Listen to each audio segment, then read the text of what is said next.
let us start the second session of the day.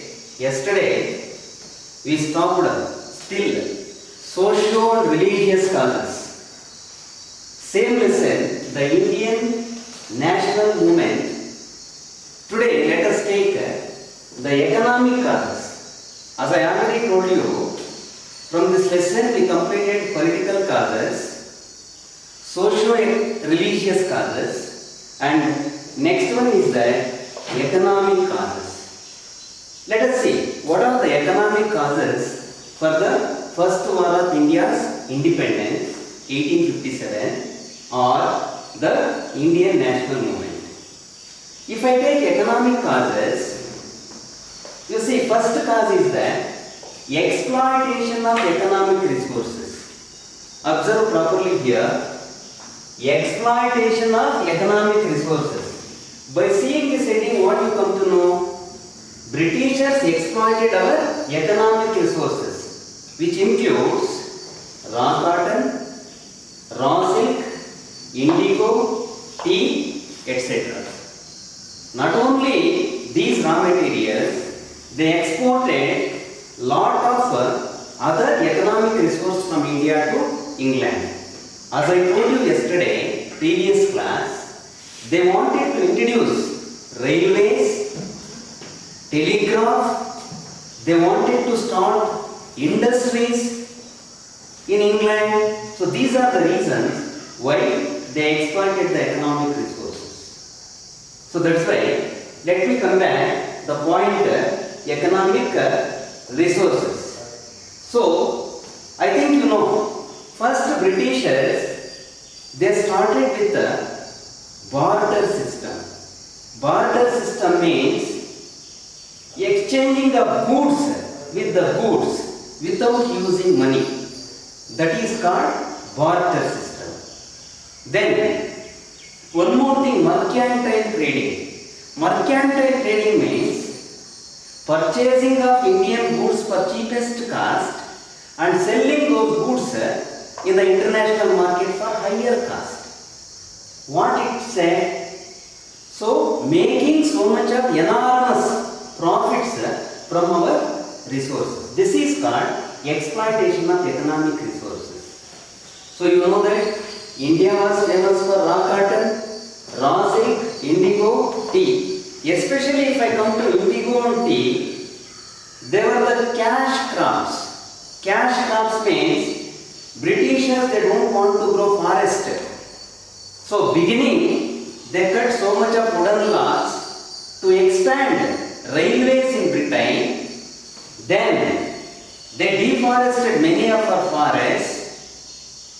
Then they started indigo and tea plantations. Today you know that indigo and tea, you know how much important role it plays. Every morning, everybody they used to consume tea. That's why today in our India, Assam is the leading producing state of tea. So Britishers encouraged our peasants or farmers to grow indigo, tea, silk, cotton.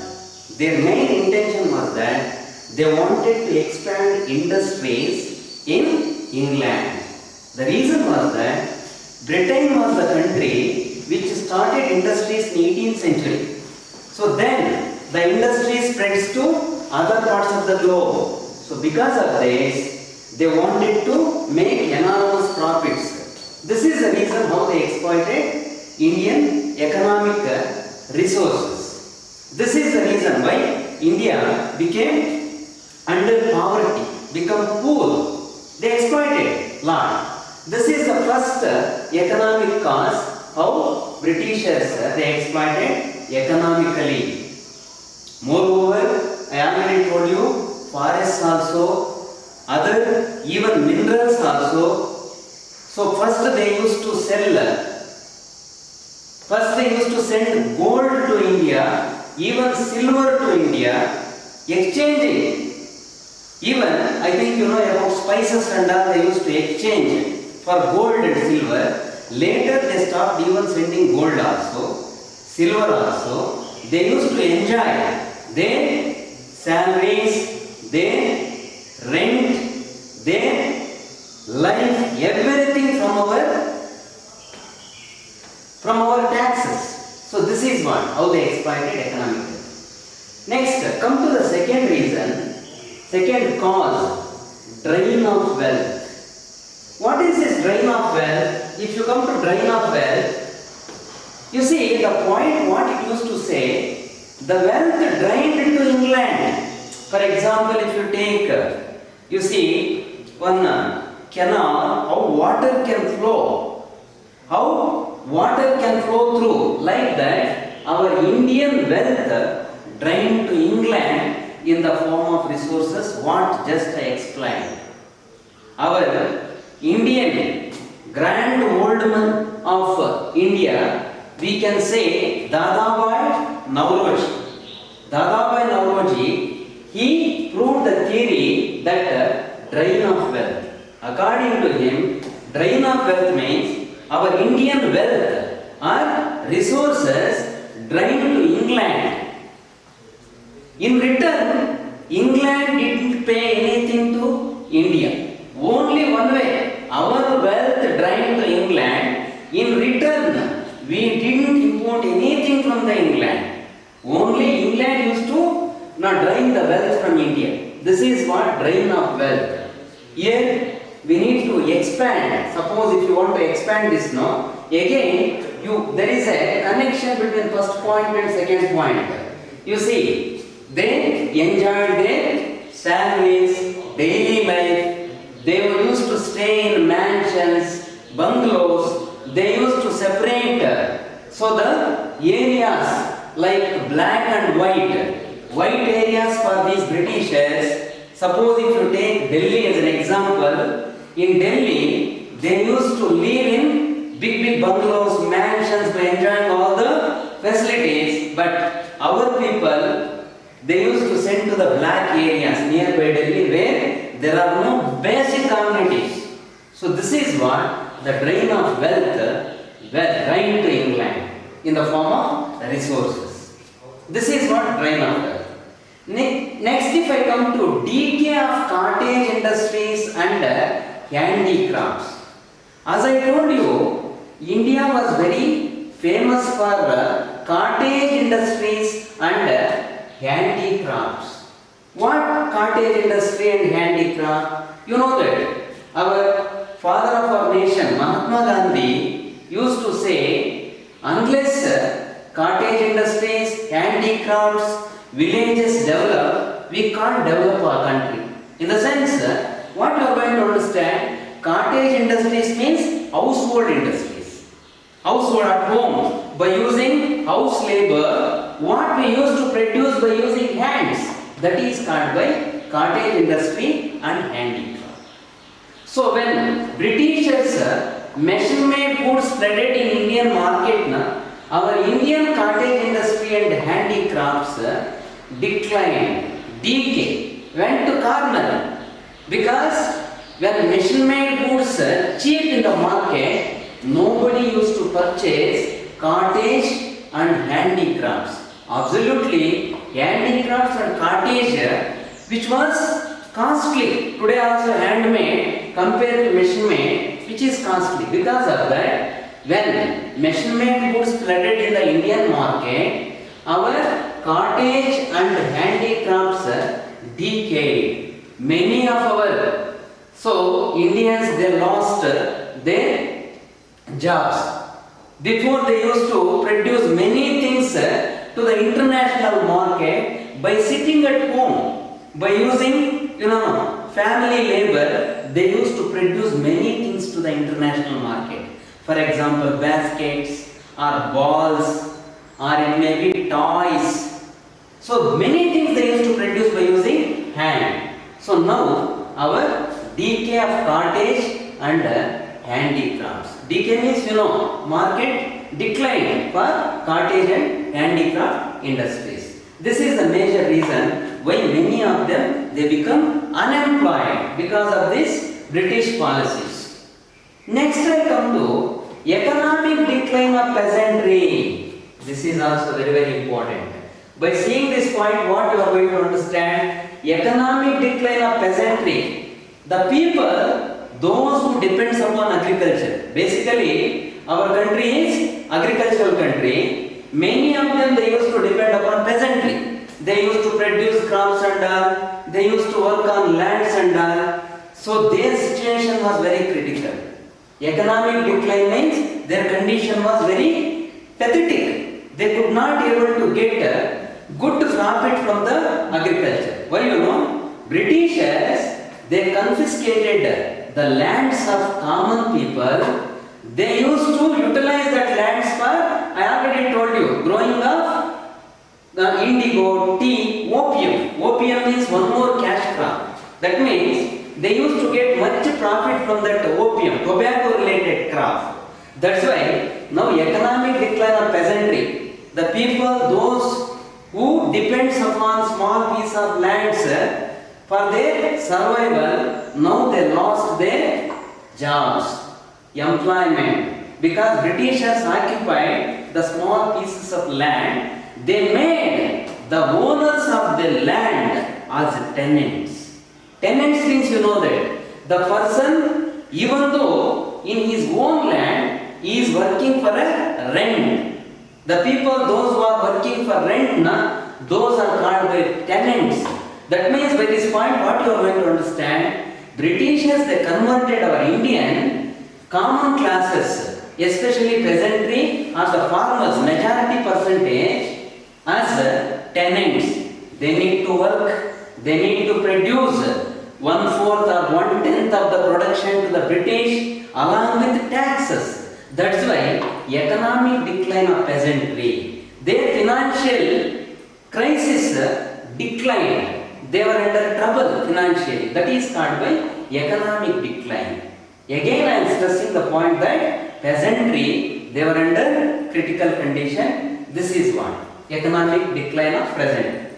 Next, I move to growing unemployment. From beginning you are observing, if I come to fifth reason or cause, what you used to say, growing unemployment. Because of all these reasons, unemployment increases. When people, first of all, what is unemployment? The people willing to work, but they couldn't find jobs. That is called by unemployment.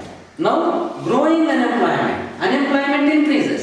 Because of all these reasons, the people, they were not in the position to get the employment. Because of all, yes, just I want till fourth reason or cause what I explained now.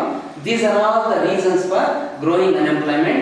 People, they don't have jobs to do because of all these miseries what Britishers they implemented. That is, again, I would like to say, drain of wealth, then decay of cottage industries and handicrafts.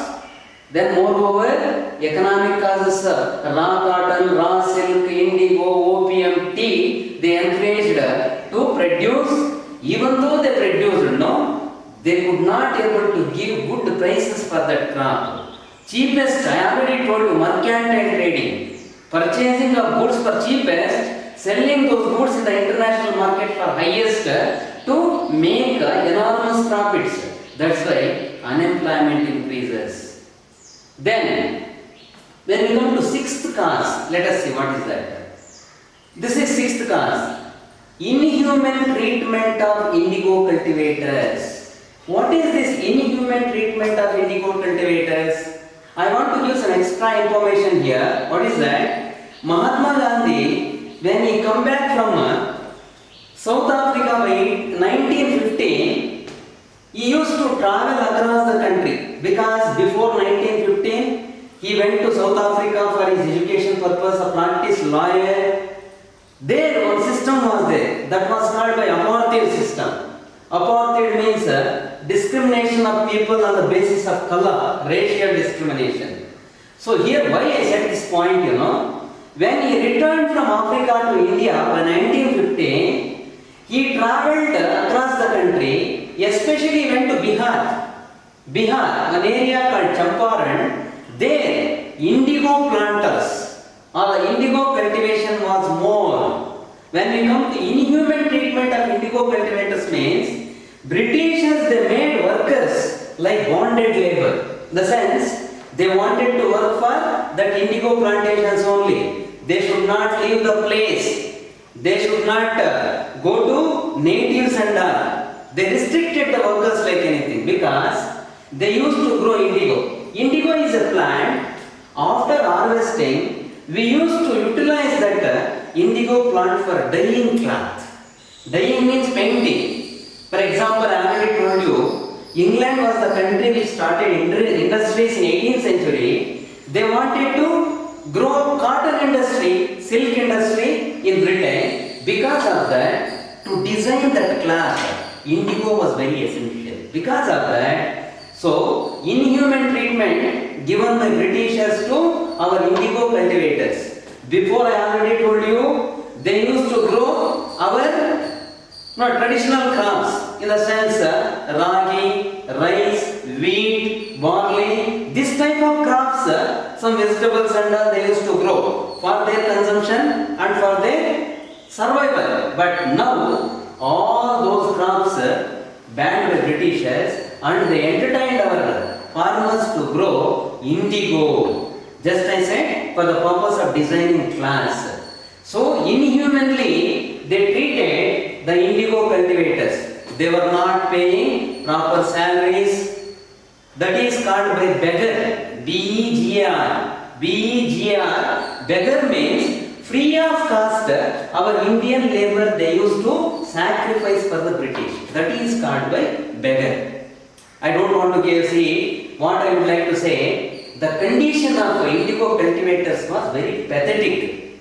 Then, you see, some of our Indians, like Mahatma Gandhi, they relieved them from that clutches of Britishers. When he come back from Africa, he visited to the Champaran, he saw the critical condition of the farmers, he liberated them. Mahatma Gandhi liberated with the help of our other nationalists from the British clutches. That was an issue. How inhuman treatment given to the indigo cultivators. Now you understood that the indigo cultivators also under very misery condition. This is what sixth cause. Now I move to seventh cause, that is seventh economic cause, poverty and famines, which is very easy to understand. What is this poverty and famine? You know that poverty. The people, those who can't able to purchase basic needs below poverty line. Today you know that if I come to the fair price shops or what we call it the public distribution system in India, the government is going to distribute cards for the people. That is BPL, APL, AAY, you know that. Why I said this point? Poverty means below poverty line. The people they are not able to purchase their basic needs, minimum needs. That means today so what eligibility the government kept for that, no? The person who can't able to earn $1 per day. $1 means 70 plus rupees, they are coming under poverty. So this is what poverty and famines, the people's condition was misery. Poverty means that they can't able to survive. They don't have jobs and they were under misery condition. Famines means drought. Drought means that long duration, crops failure, epidemics, no rain for long time. So this is called famines and poverty. This is also one of the big drawback for the Indian masses of that day. So this is the other economic cause. Majority they were under poverty. Famines also hit so much of troubles to the people, that is called poverty and famine. Today also, for example, for 5 years, 6 years, if there is no rain, how people they can survive. This is why this is also one of the major drawback of the economic cause where people they can't able to survive. Next I move to last economic cause, that is decline of landed aristocracy. What is this decline of landed aristocracy? Let me explain the decline of landed aristocracy. That is 8th one. Let us see what is this. If I come to 8th one, that is called the decline of landed aristocracy. First of all, if you come, aristocracy means highest classes. Highest classes means what? The classes which are enjoying their daily aristocrats means highest classes of the society. Decline of landed aristocracy means the aristocrats they used to enjoy, but lower and middle classes they couldn't survive. Here what we are going to understand exactly, decline of landed aristocracy. So the people, those who lost their land to the aristocrats. Aristocrats means, as I already told you, nobles, rich people, especially the British white, the people, those who are doing white collar jobs, the prestigious jobs and all. So from their point of view, British side aristocracy was. But if you come to Indians, here aristocracy decreased. Decline means come down. Our people they couldn't survive under the hands of British. That's the decline of landed aristocracy. Our income reduces. Our aristocrats they used to obey the Britishers' rules and regulations. They couldn't take their own decisions. They used to depend upon Governor Generals and the guidelines given by the England, whatever they used to control directly from long distance. This is what landed aristocracy. These are the 8 economic reasons for the Indian national movement. Next I move to military causes. Let us see what are these military causes. In that name only you come to know what is that military causes.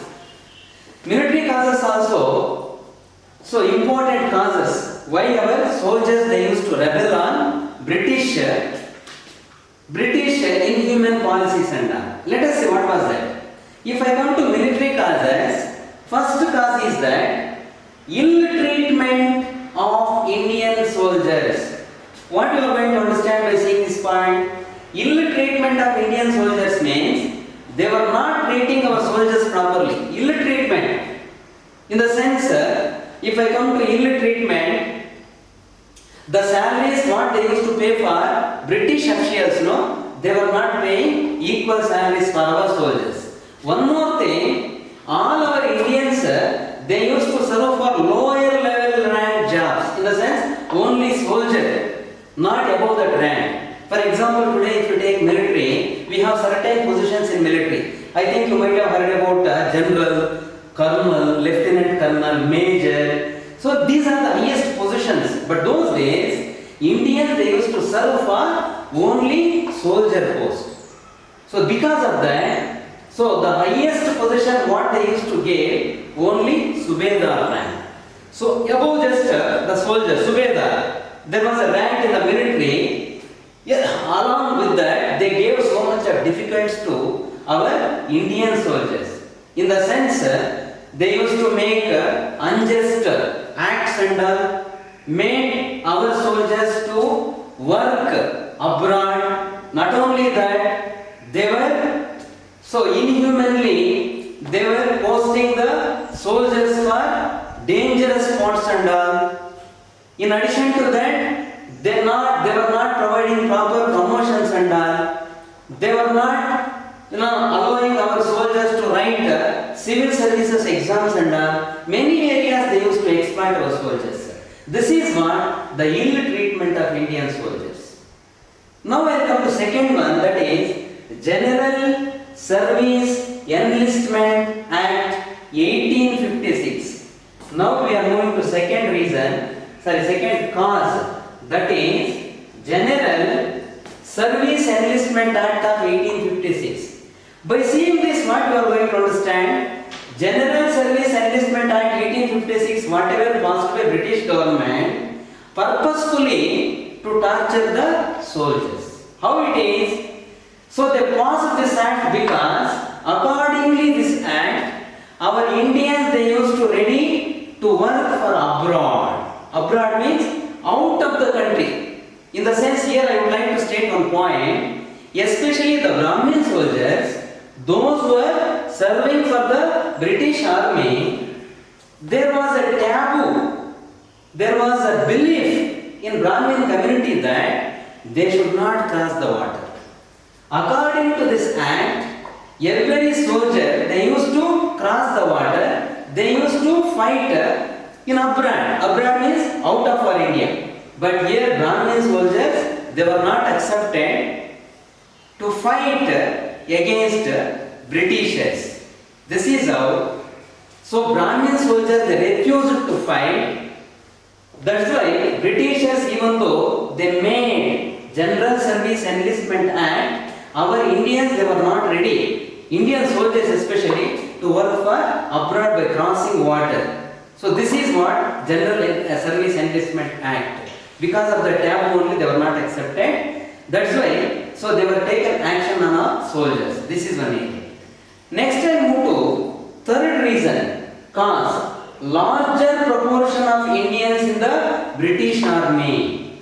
What is this larger proportion of Indians in the British Army? Let me have a look on that. Larger proportion of Indians in the British Army. You see, if I take the number of officers in the British Army, only Indians number was more compared to British. That means only 1/4 British. 1/4 means out of 4 soldiers, 1 British. So that means what we are going to understand, larger proportion they used to serve for British from our India, majority from Indians only, not Britishers. Now you come to know that whatever, especially lower level, for example, if you take today the positions either in the government, you come to know easily. So the number of highest ranks less compared to the lower. For example, here we divided the jobs like A, B, C, D. So like that, A, B means those are all higher rank. If you come to C, D, in the sense here, larger proportion, the lower level officials belong to our India only. So this is how, so our Indians, they were working for lower level rank compared to Britishers. That's why I used to say larger proportion from Indian side only for the British Army. Even military, other departments like if you take judiciary or if you take whatever other executive legislature, almost so lower level ranks, for Indians only they used to work for lower level. Next I move to fourth one, fourth military cause, bleak prospects of promotions. What is this bleak prospects of promotions? Bleak means very rare or very meager or less prospects of promotions. That too for whom? For our Indians. Britishers, they used to get good promotions and all, they used to make laws accordingly, whatever they used to occupy high positions and all. But if I come to our Indians' point of view, they were not giving promotions for our Indians.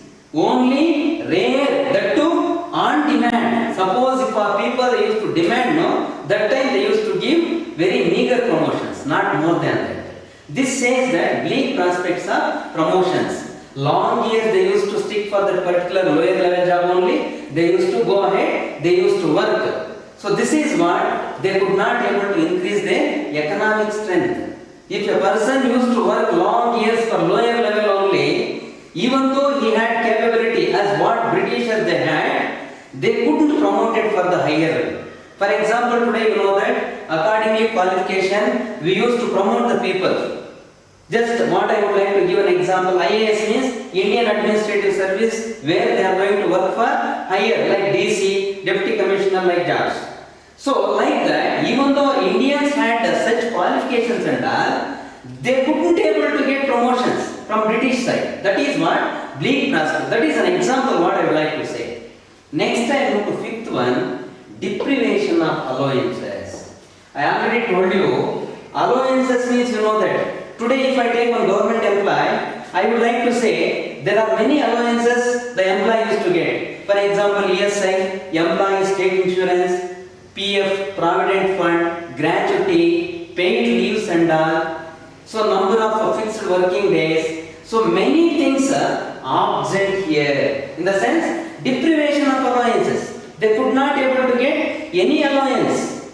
So this is what the deprivation of allowances, even though they capable.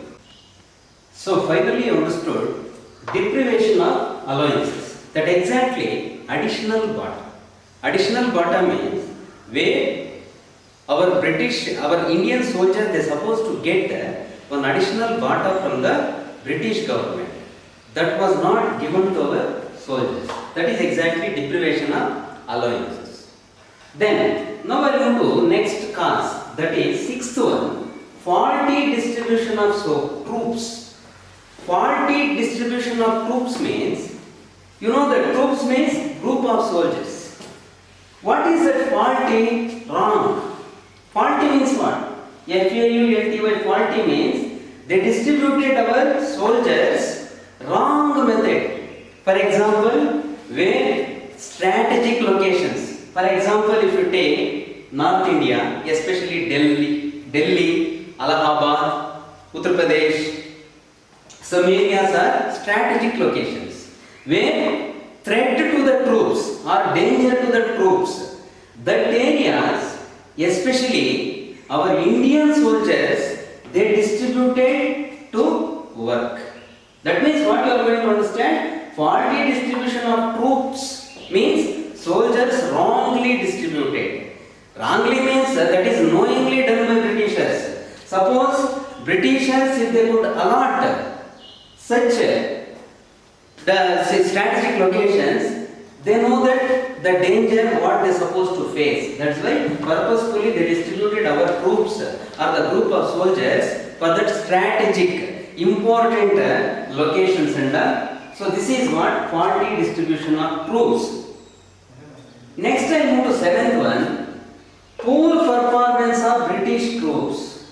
What is this poor performance of British troops?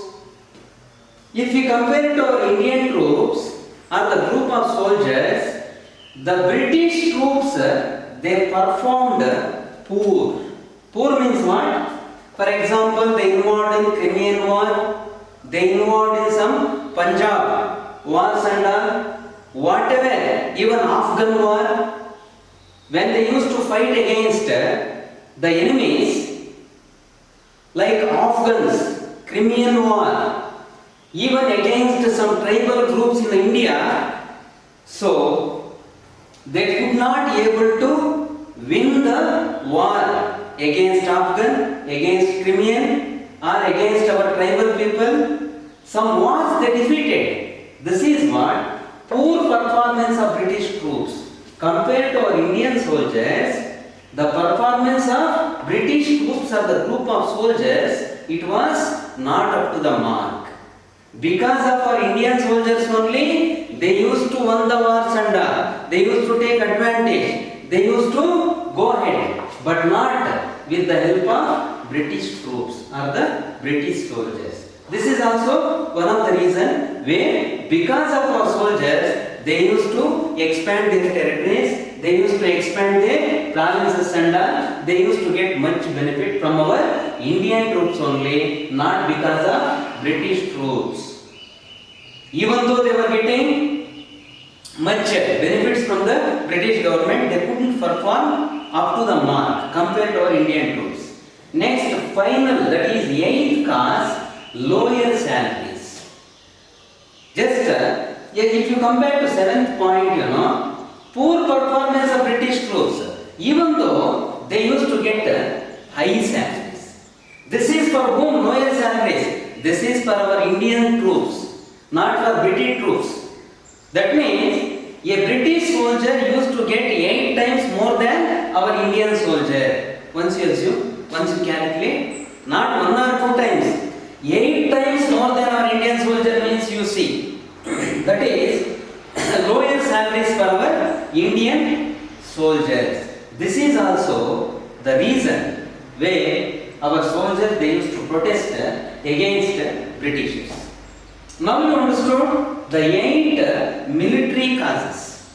Again I am going to remind you till now what we understood when we started the lesson, that is the Indian national movement. First we understood political causes, next socio-religious causes, next economic causes, next military causes.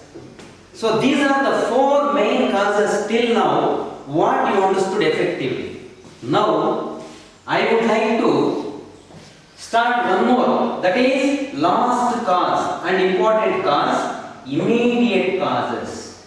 Apart from these four,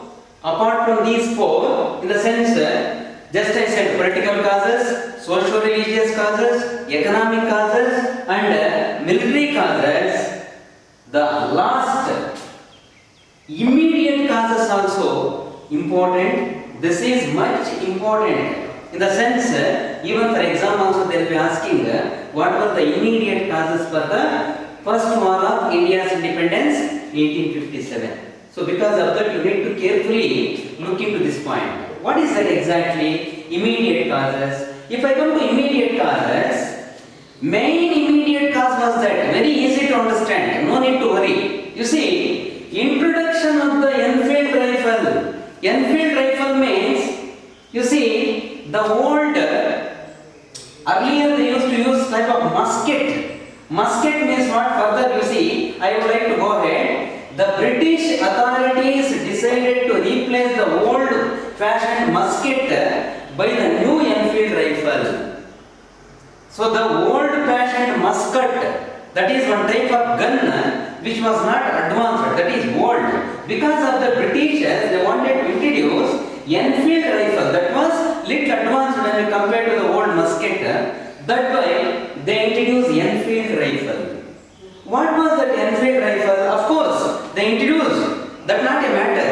The problem was that when they used to introduce the Enfield rifle, they used to coat the cow fat and pig fat to the mouth of the cartridges. Where our soldiers, they used to open the cartridge.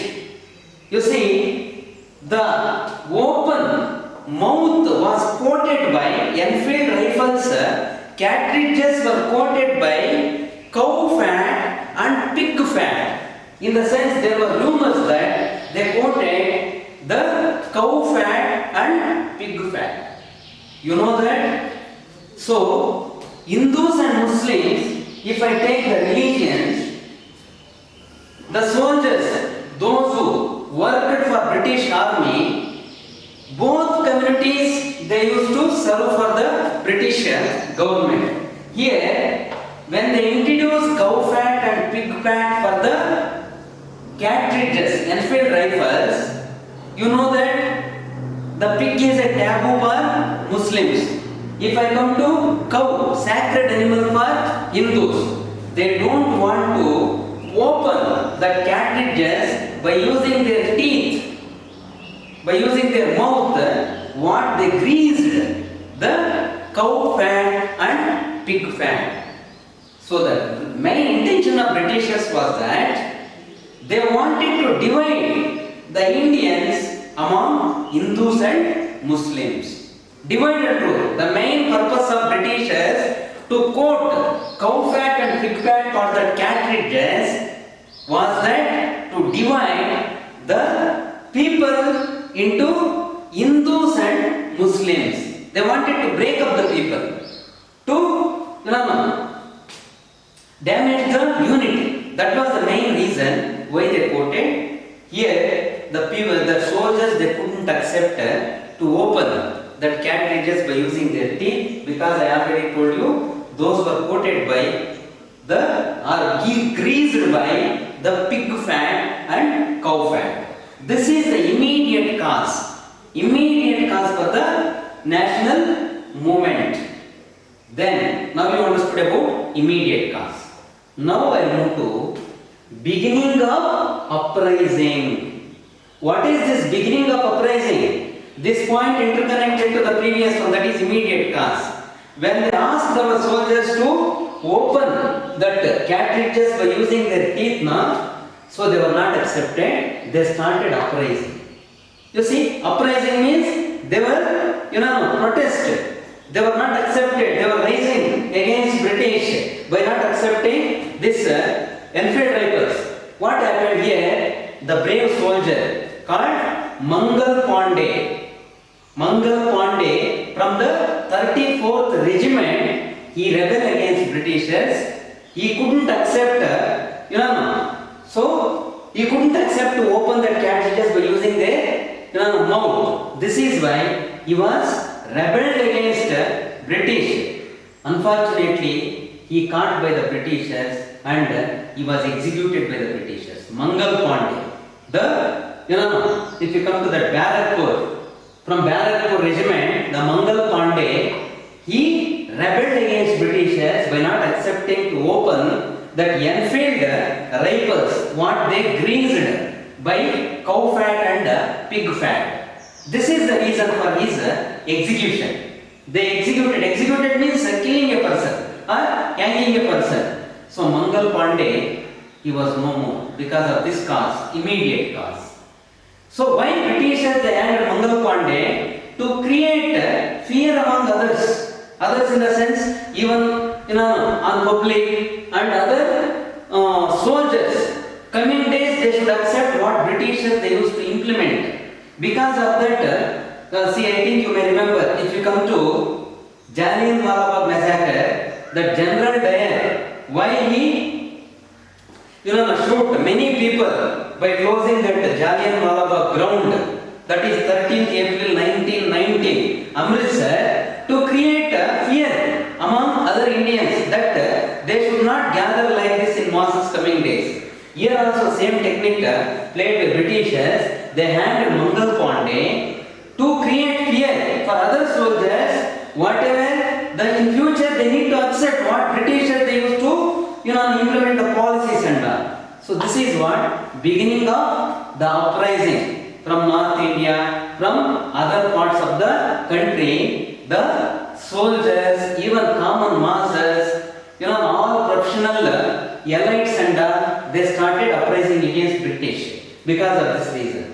Next, till here you understood the causes for the rebel. Now we will see consequences of the first war of independence. What were the consequences? If you come to the consequences, or you can say results, because of our 1857 rebel, Indian national movement, what changes they could accept to make? Let us see what are those consequences of the first war of independence. What were the results because of this rebel? If I come to consequences directly, here we have 13 points to discuss. 13 points to discuss. You need to be very careful in listening. Here number is more. Because of that, one another you make difference. When I am going to explain, you need to be very serious. If I come to consequences, let me take first one. End of company's rule. What is this? End of company's rule. That means East India Company rule ends. Because of this, uprising. What you are going to understand? For example, earlier I already told you, East India Company they used to rule India. By 1600 they started East India Company. By establishing their territories, they used to rule our country with that East India Company. So they used to exploit our people. They used to make brutal rules, policies, everything for the Indian community. So here, East India Company rule ends. This is one result. Because of our uprising. Then more than that, second one, I'll come to second reason. Here, before going to second one, I used to tell one more. They passed one act called Government of India Act 1858. You know what is this? Government of India Act 1858. They passed to make some changes for the administration. That means what we are going to understand. Accordingly, this act, 13 changes they have done. 13 changes for the purpose of our Indians. Because of what? Because of our rebel. So this is what. Now I take the first one. That is what? End of company's rule. Because of they passed one act, Government of India Act 1858. Accordingly, they ends the East India Company rule. Second one, Queen Victoria's proclamation. Queen Victoria directly from Britain, she used to control India without any mediators and all. Whatever rules, proclamation means certain guidelines, certain rules, Queen has to be made. So accordingly, Queen's proclamation or guidelines, India they used to function. I think you are understanding my point. You see, Queen Victoria proclamation directly Queen used to control our India from directly Britain, from that far distance. Let us see. This is one change. Next will come third one, end of Mughal and Peshwas. You know that. Already told you, end of Mughals and Peshwas. You know that. Bahadur Shah Zafar II, when he died in Rangoon, no? 1862. So the Mughal rule ends. By that time, Peshwa, last Peshwa, Nana Sahib, I already told you, accordingly doctrine of lapse, they used to give pension to the Nana Sahib. Nana Sahib was a adopted son of Bajirao II. They couldn't accept, that's why Jhansi Rani declared war on Britishers and all. Unfortunately, she defeated by the Britishers. She died when she was fighting. So that end of Mughals as well as Peshwas with the last Peshwa Nana Sahib. This is next, fourth one, relations with the princely states. Here, Britishers earlier they could not able to manage good relations with the princely states. Now they wanted to maintain good relations with the princely states. Princely states means, you see, those were,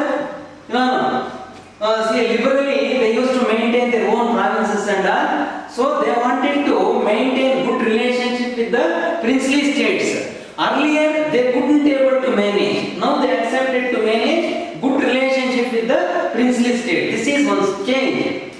Next time move to fifth one, policy of divide and rule. You see, this continues. Here I am talking about not only advantages, there are certain disadvantages also. Further, even though all masses they protest against Britishers' brutal rule, again they used to continue.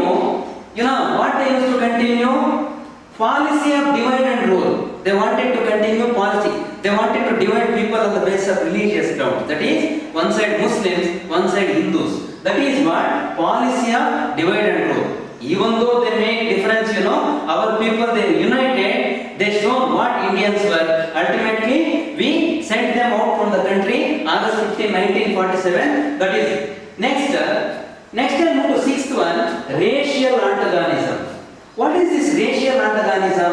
I was telling you about racial discrimination. Now, discriminating the people on the basis of color or caste. Here also, the racial antagonism. In the sense, Britishers wanted to enjoy, separate buses for them, separate trains for them, separate transport for them, separate parks for them, separate public areas for them. Like that they divided the public services, for Indians separate and for them, prestigious services and all. This is what racial antagonism. Dividing the people on the basis of caste, religion, creed. That is what racial antagonism. So this is one. Next, foreign policy. What is this foreign policy? Seventh one. That means when we come to seventh one, foreign policy, you know that Britishers' foreign policy, otherwise the foreign policy what Britishers introduced in India, that is also called the Indian foreign policy, was dictated by the interests of the British government. You know that whatever foreign policy they introduced, that was not in favor of our Indians, that was in favor of British. Foreign policy also, whatever they introduced, that was the interests of British only, that was not favored for our Indians. How can you say that? If I take example, if you want to send any goods from India to other countries, we were not charging. That means free trade. But when we used to import, let me give the clarity about that foreign policy. If you want to send our Indian goods to Britain, they couldn't accept without, duties, custom duties or taxes. They used to put high tax on our goods. When we used to send many ready goods to England or Britain. So when we imported our Britishers, they used to send free goods without any tax, without any custom duties to India. Their goods we need to accept without any tax. But our goods they used to charge. This is what foreign policy in favor of Britishers only, not in favor of our Indians. That's why they used to say further, protection of its Indian empire. They used to say protection of Indian Empire. In the sense that is British. Indian Empire means that was not favored our Indian people, only it favored British. Then expansion of British economic and commercial interests, absolutely. Expansion of British economic and commercial interests. This B point exactly it says what they have done correctly. In the sense, expanded British economic and commercial interests, even not in India, they expanded to Africa, they expanded to some Asian countries and they elaborated their territories by taking the weaknesses. So because of that, Asia today is the biggest continent. So they wanted to expand their goods across the world, especially Africa. That means underdeveloped countries and underdeveloped continents. Even Asia also they elaborated, including India. This is what the foreign policy of the Britishers. Next I move to 8th one. Increased racial bitterness. You know that what is this racial bitterness? Racial means I already told you. Discriminating the people, racial bitterness. They used to dub, the Muslims. They used to spread many rumors to the Hindus upon Muslims. They used to spread many rumors to the Muslims upon Hindus. That used to say increased racial bitterness. Again, I used to say that is for their convenience to make or to distribute the people based on religious grounds and so this is our increased racial bitterness. One more technique they have played. Next I move to religious changes. What were the religious changes? They made some changes in the religious matters and all. What were those religious changes? If I come to 9th point, let me take that religious changes. That means accordingly our demand, whatever before they used to discriminate people, now they come to understand that they need to accept to consider some requests from our side, either from Muslim or from Hindus. That is what religious changes. For example, considering our people to write some exams and all, considering our Indians to write some civil services exams and all, up to certain extent, not fully or not wholly. So this is one small change, religious changes. By not coming days, by not discriminating the people based on communal grounds and all. This is what religious changes. Again I am telling you here, there are advantages as well as disadvantages also. Next, changes in the army also. For example, I already told you, earlier they were not recruiting our Indian people for higher positions and all. Now, they wanted to appoint our Indians for little higher ranks and all, even allowing them to write some army exams and all. Today what we used to write, civil service exams like IAS, IPS, IFS, railway exams and all. So these changes, accordingly they need to make. So as per our demand, that is what changes in the army. Recruiting people, like what I said earlier, Subedar was the last position, whatever they have given to our Indian side. Now they wanted to accept to give certain other position, more than Subedar, to the Indian elite classes and all. Next I move to 10th got over, 11th one, economic exploitation. Even though they accepted certain changes, accordingly, the government of India Act 1858 Queen's proclamation, here economic exploitation still continued. Economic exploitation means Britishers know that how long we are going to survive in India, they don't know. Because of that, so they rapidly exploit India. I already told you many examples. When I started the lesson, I said about raw cotton, raw silk, opium, tea, coffee, even forest resources, they looted minerals, everything. Economic exploitation continue. This is one drawback. That's why our Indians they rebelled against Britishers. They should not supposed to exploit further. This is the reason. Economic exploitation also further it leads to rebel 1857. Next 12th one, that is rise of nationalism. Now people they come to know unless we couldn't unite, we can't able to send Britishers from our country. They know that rise of nationalism. First of all, what is nationalism? Majority of its citizens in a particular country, they should have common goal, oneness, interest towards the country, affection towards the country. That is called by nationalism. Oneness, So that is how the people now they wanted to show the nationalism. For example, if I come to even European countries also, people of Germany, people of Italy, people of France, people of even Britain, they shown their nationalism. Like that, here also our people they wanted to make unity. Like we are all Indians. So they know, even though masses they participated, many of them they know that what is nationalism, how we can poster or exhibit our nationalism in front of the Britishers. Now they are alert in showing nationalism in favor of our country. So because of this, now you come to know that 12th reason I would like to repeat, people they wanted to show nationalism, oneness towards the country. What we call it a sacrifice, patriotism, affection, shared interest. That is what rise of nationalism. It built a rise of nationalism among our Indians. Next, last, that is 13th one, widening of the gulf between Hindus and Muslims. Widening of the gulf. Gulf means that the distance or a gap we can say. Widening of the gulf between Hindus and what I would like to say when I take 13th one, even though we are showing this much of unity, we are oneness, patriotic towards our country, Britishers, they wanted to build gap between Hindus and Muslims.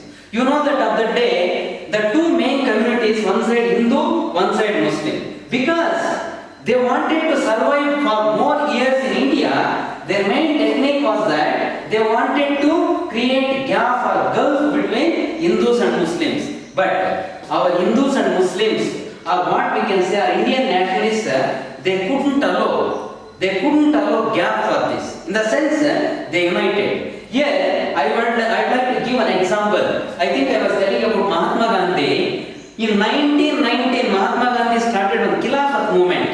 So they shown our unity, how Hindus and Muslims were in the country. That means both Hindus and Muslims, Mahatma Gandhi wanted to unite both Hindus and Muslims under one umbrella. That's why he united. By that time, Muhammad Ali and Shaukat Ali, the two brothers of Islam community, that is a Khilafat issue, they joined hands with Mahatma Gandhi. They shown our unity to the Britishers. This is what, even though they wanted to widen the gulf between Hindus and Muslims, our people they united and they shown our unity, oneness, patriotism. This is what. Now you understood the consequences of the first war of independence. Here they made some changes because of our rebel or what national movement or first war of independence 1857. Now last, that is, let me take last one, that is drawbacks of the first war of independence.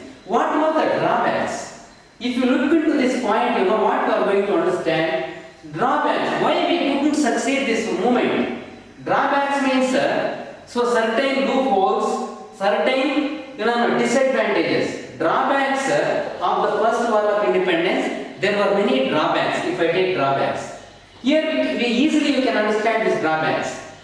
If I say this point, easily you are going to understand what are drawbacks. What are drawbacks? The sum of our failures, drawbacks means. Otherwise, we supposed to get little early our independence. We couldn't expand it up to 1947 August 15. So the drawbacks were more. Unless we supposed to get independence more early. Because if you count 1600 to 1947, more than 3 centuries Britishers they settled in India. In the sense 300 years. So because of that, if you compare to other Europeans, for example, who came to India first? If you take Europeans, Portuguese came to India. Portuguese, Dutch, French, English. Compare to remaining 3 Europeans, Englishers only they settled long time in India. Long time means more than 3 centuries they settled in India. Why with our cooperation. Sorry to say this. What? Some culprits, some big zamindars and business classes and I am not blaming everybody. In the sense, not all zamindars, all landlords. Brits, they didn't supported our Indian national movement 1857. Now you understood drawbacks. What are the drawbacks? Now I take one by one. Let me take. If I come to first one, you see the movement did not have common plans. Common plans means, you know that.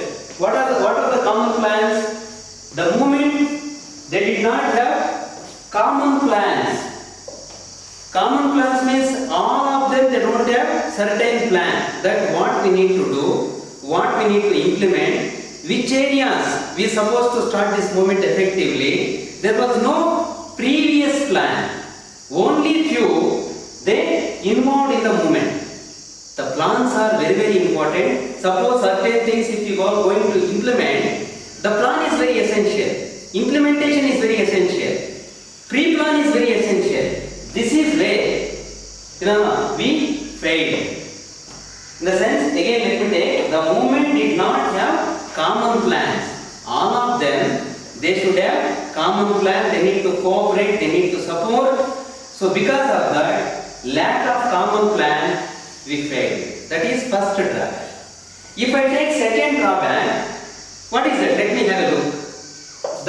The movement had no common goal also.